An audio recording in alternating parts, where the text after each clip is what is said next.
This year's Nintendo Direct presentation looks like it gave Xbox Game Showcase from this year a run for its money in terms of reveal trailers and in terms of exceeding people's expectations because we got quite a few games here that surprised a lot of people, including myself. I'm actually shocked that Metroid Prime 4 was revealed in the Nintendo Direct presentation because I believe the game was announced like 7 years ago, and since then, we didn't see anything. The game was in development, and the old developer got scrapped because Nintendo wasn't pleased with their progress. Then Retro Studios was brought along, and we haven't seen any gameplay footage up until now. And honestly, by the looks of things, it looks like pretty good for a Switch game or, maybe a Switch 2 game because I believe Metroid Prime 4 Beyond has been confirmed to appear sometime in 2025. And that's also the year that Nintendo is supposed to be making an announcement concerning their next generation game system. So we're going to have to wait and see what happens with that. Another big takeaway from Nintendo Direct stream was that we basically are getting a new Zelda game, and it's going to be called Legend of Zelda Echoes of Wisdom. And it's funny because this is probably like the first Zelda game where Zelda's actually the main character because they have this plot where I guess Link has been defeated by Ganon or what have you, and now Zelda has to save Link because Link doesn't technically die, at least not to my knowledge. It looked like he got dragged into a shadow realm or something, but it's been established that Zelda is going to be the one that saves Link, and then she's going to have a weapon in form of a tri rod where she can use that to help her maneuver through specific parts of the world map and all that stuff to defeat enemies. She can create clones of objects and enemies and stuff like that to help her on her adventure. And they pretty much made Zelda a magician in this. And a lot of people think that this is Nintendo going woke with Zelda, and that's something that might upset a couple of people. But at the same time, a lot of people feel like the Legend of Zelda should have had Zelda as a playable character or as a main protagonist in some way a long, long time ago. But I think it's one of those deals where for the most part, Nintendo's had Link as the main character for so long, and the game has been not the game, but the video game series has been very popular. You look at games like Ocarina of Time, Wind Waker, Twilight Princess, Breath of the Wild, Tears of the Kingdom. All those games are legendary. They're awesome, and I think they decided to just keep Link as the main character because the Zelda series was a huge attraction using the same formula but different and improved gameplay and gameplay mechanics as time progressed. But I find this very interesting and intriguing that this is going to be a thing and that Nintendo they didn't save this for the next generation game system because that game is supposed to be coming out this upcoming fall on September 26th. And I think that's something that is going to be interesting, and I do find it kind of funny that this is coming out the same year Princess Peach had gotten her own game, the Princess Peach Showtime game, and that game is that's a pretty good game as well. It's very interesting. I don't think it's everything people thought it would be, but at the same time, it's a lot better than what was expected. And for a game that centers around Princess Peach for the most part, because a lot of people feel like Nintendo should have made more Princess Peach games in the past. And I'm actually shocked that this upcoming Zelda game is not called The Legend of Link because we've been getting Legend of Zelda games for years, and Link was the main character. You'd think it would have been the opposite with this, but whatever. The animation, the art, the open world environment, all that stuff looks beautiful in this game, and I'm pretty sure it's going to be one of the top attractions on Nintendo towards the holiday season. And we also got a new Mario and Luigi game. It's called Mario and Luigi Brothership. And this is actually a pretty big deal because last major Mario and Luigi game we got was like in 2018, 2019, and that was the Inside Story. game that came out, and I believe that game ended up being a commercial failure. But a lot of critics thought it was a pretty good game and it deserved a sequel and all that stuff. And I looked at the I looked at the gameplay and all that stuff.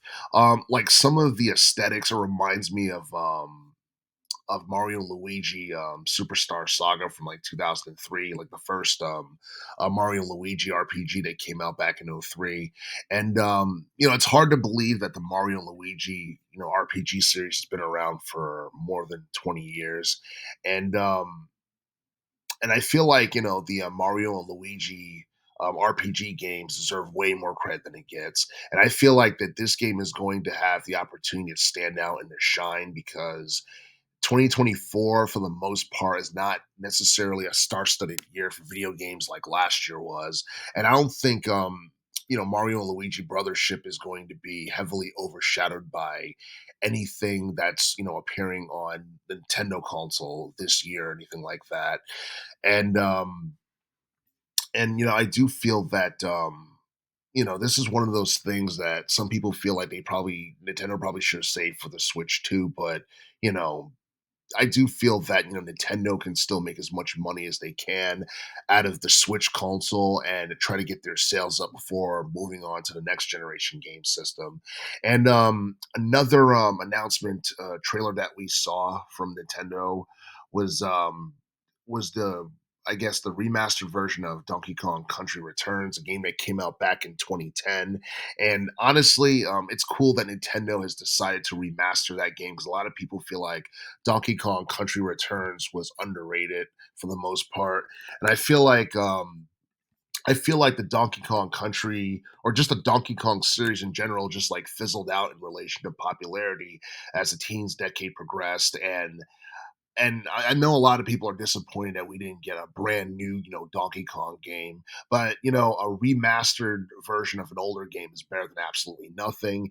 And it shows me that Nintendo has some type of plans with the Donkey Kong series, and that they know that it's still valuable. Because I mean, Donkey Kong as a character, he's one of the most popular video game characters of all time, and they had just remade an older Donkey Kong game with Mario and Donkey Kong. So obviously they still see value in him as a character. But Donkey Kong Country Returns, even though like the Donkey Kong series is not as popular as it was back in the 90s during the SNES days. The original version of this game from 2010 did like 6.5 mil in terms of copies sold worldwide when it was on the Wii console. So obviously that was a game that Nintendo had to remake at some point. And I'm pretty sure a lot of people are happy that they're moving forward with this and that they're not holding off on um, releasing this game for the Switch 2 or anything like that. We're getting it for the Switch, and as it currently stands, that game is actually supposed to be coming out um, in January of 2025. I believe it's on the 16th or something like that. It's going to be called Donkey Kong Country Returns HD, and a lot of people are looking forward to that. They're also looking forward to Super Mario Party Jamboree. A game that honestly, I feel like that's going to be like one of the most popular party games that we are going to get in relation to 2024. That's a game that's supposed to be coming out in on October of 2024. I believe like sometime in mid October, around like the 16th or the 17th. And based on what we know, it's supposed to have a star-studded roster of characters. The multiplayer aspect of this game is going to be something that's going to be heavily focused on because I believe there's like an online game mode that allows up to 20 players at a time. And I believe for like, the game itself, like the base game is supposed to have like 5 world maps, and we're supposed to be getting 2 maps from the first 2 Mario Party games that are going to be remade in this game. And I believe the maps are going to be the Rainbow Castle map from the original Mario Party game, and then you got Western Land from Mario Party 2. Those two those two levels or those two maps are supposed to be remade and included in Super Mario Party Jamboree, and just like looking at like the graphics and the digitals and all that stuff, and like Roll'em Raceway was probably one of the more impressive maps that I saw because it allows you to move up to like several spaces, like 20 spaces or something like that, during certain turns. And honestly, I feel like this game is going to be a massive improvement over the Mario Party game that we got not too long ago.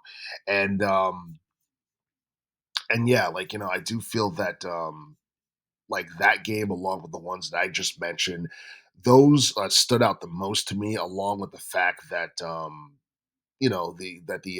first three Dragon Quest games are going to get HD 2D remakes.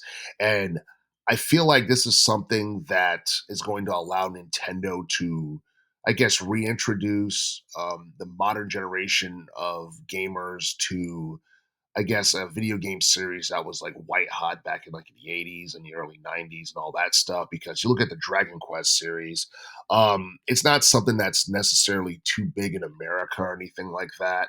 But at the same time, it's probably one of Nintendo's more popular RPGs. And it's a good thing that, video game companies are reviving older IPs for the most part because there's that old saying, what's old is gold.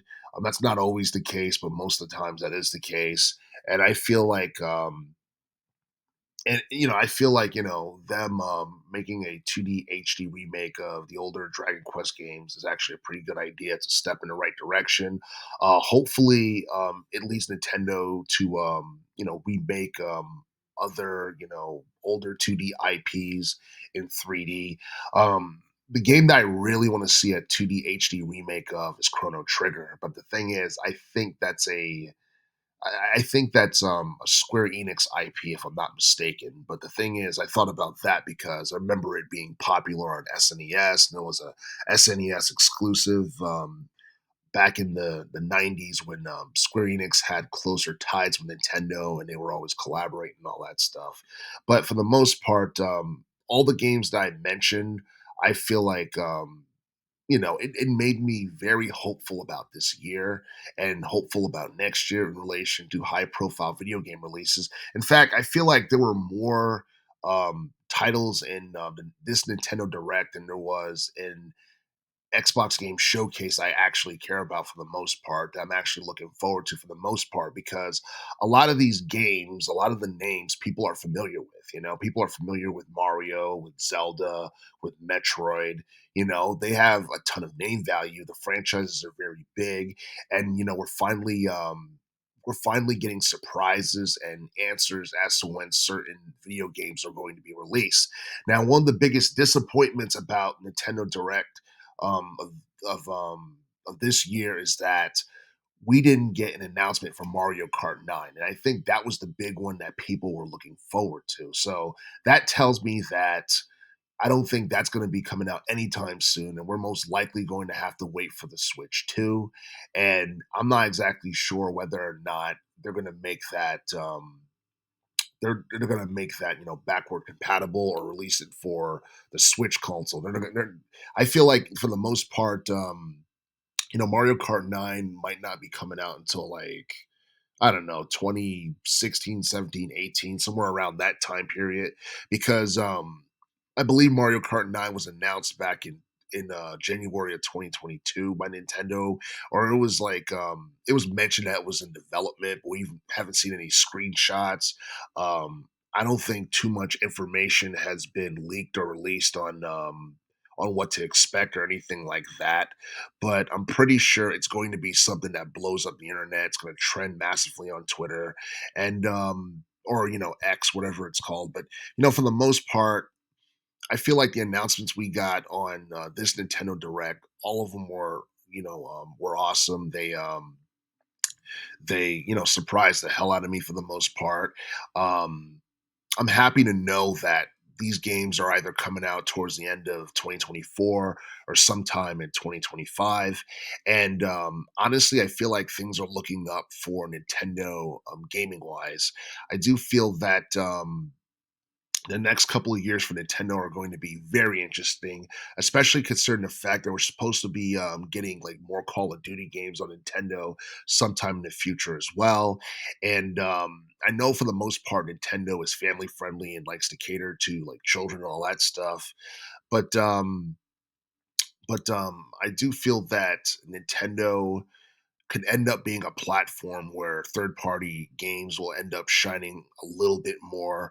I don't see like third party games, overshadowing, first party games like, Metroid or Zelda or Mario or anything like that. But seeing the direction that Microsoft is going with and how they're collaborating with just about, anyone nowadays, it's going to be interesting to see, rated or more rated M games on Switch 2 or the Switch console in the future. And as far as Nintendo Direct is concerned, honestly, it was better than good. It was great. It was one that gave the Xbox showcase a run for its money. It completely crapped all over Sony's state of play, which was a complete embarrassment. And honestly, I'm looking forward more to Nintendo and Xbox in relation to 2024 and next year than I am what Sony has to offer for the most part, and that's really saying something.